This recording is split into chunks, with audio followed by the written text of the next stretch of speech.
પરિંદા રાવલ, પીલુવાડા પ્રાથમિક શાળા, તાલુકો હારીજ, સ્ટોલ નંબર 21. ઇનોવેશનનું શીર્ષક છે મારો સ્પેલિંગ મારો શબ્દકોશ. ધોરણ 6 થી 8 ની અંદર જ્યારે ઇંગ્લિશ વિષયનો ડર બાળકમાં હોય છે, આ ડર દૂર કરવા માટે એક નાનકડો પ્રયાસ કર્યો. આ પ્રયાસ મેં પ્રાર્થનાની અંદર કરેલો. પ્રાર્થનાની અંદર ધોરણ 8ના બાળકોને સૂચના આપી કે આવતીકાલે આલ્ફાબેટ એ થી શરૂ થતો એક સ્પેલિંગ તૈયાર કરીને આવવાનો. એટલે એવરેજ 26-27 બાળકો હાજર હતા 8માના.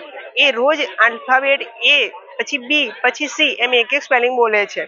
બાકીના ધોરણ 7 થી બાલવાટિકાના બાળકોનું શું? તો એ લોકોને પણ સૂચના આપી કે રેન્ડમલી તમારો હાજરી નંબર બોલવામાં આવશે. દાખલા કે 8મા વાળા એક સ્પેલિંગ બોલી ગયા છે, પછી ધોરણ 7 6 નંબર ઊભો થાય.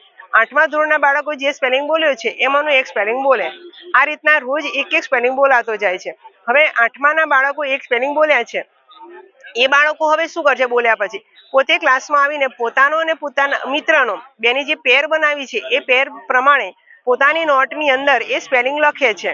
એટલે પોતાનો એક આગવો શબ્દકોશ તૈયાર થાય છે.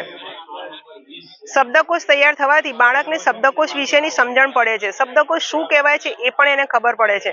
એટલે બાળકોનો શબ્દ ભંડોળ વધે છે.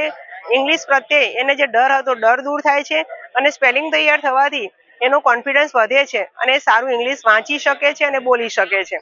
Thank you. આભાર.